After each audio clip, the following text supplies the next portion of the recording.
Welcome to Financial Engineering and Risk Management in Coursera. My name is Garud Iyengar. I'm a professor of operations research at Columbia University. Most of my teaching is in the BS and MS programs in financial engineering at Columbia. The MS program in financial engineering at Columbia is one of the best in the country. I'm co-teaching this course with my colleague Martin.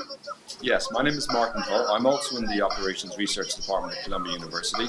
Most of my teaching is in the Master's Program in Financial Engineering. I've also worked for a few years in industry as a quant, and so I hope to bring some of that experience to bear when we're talking about financial engineering, and I hope I can bring to you the practical side of financial engineering.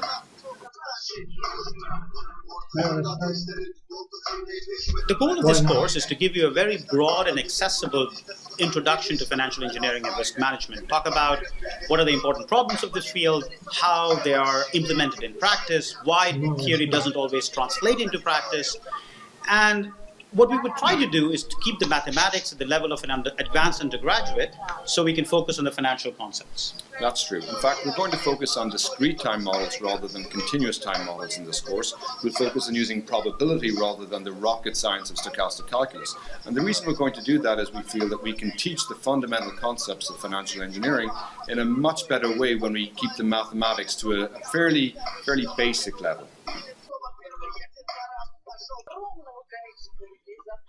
We'll have about 2 hours of video per week, 7 to 8 assignments through the course, and you'll be expected to turn in about 6 of them.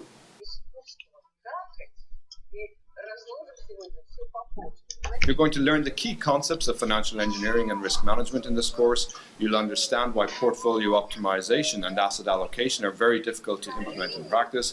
You'll see why value at risk and conditional value at risk are sometimes very controversial, and you'll understand the pitfalls associated with those risk measures. You'll also see why the Nobel Prize winning work on derivatives pricing is often very different to how derivatives are actually priced in industry.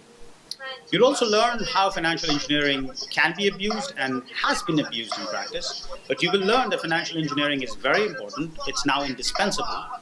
And as part of this course, we'll also show you how many of the concepts that came up in the context of financial engineering now have expanded to other markets, such as insurance markets, commodity markets, and even election markets. That's true. And you'll also see how computer science, probability and statistics, operations research, applied math often come together to help you solve very important and practical problems in financial engineering. An exciting feature of this course is the participation of our colleague Emmanuel Derman. Emmanuel is the best-selling author of the book My Life as a Quant. He was a collaborator and a co-author of Fisher Black and was at the time working with him when many of the important ideas in financial engineering were being translated from theory into practice.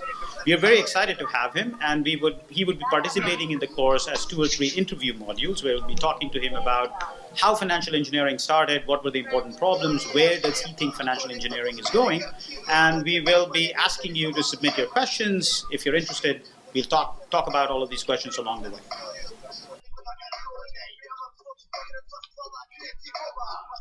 You know, there's also truth to the common complaint that the financial industry is too big and that too many of our brightest and best students enter into finance. We agree. But risk management and financial engineering are here to stay. In fact, we believe that not nearly enough people are financially literate, and that includes doctors, lawyers, engineers, politicians, and regulators. In fact, we strongly believe that many of the worst excesses of the financial crisis could have been avoided if there was greater financial literacy in the general population. You know, it's often said that economics is too important to be left to economists. Well, we feel the same way about finance and financial engineering.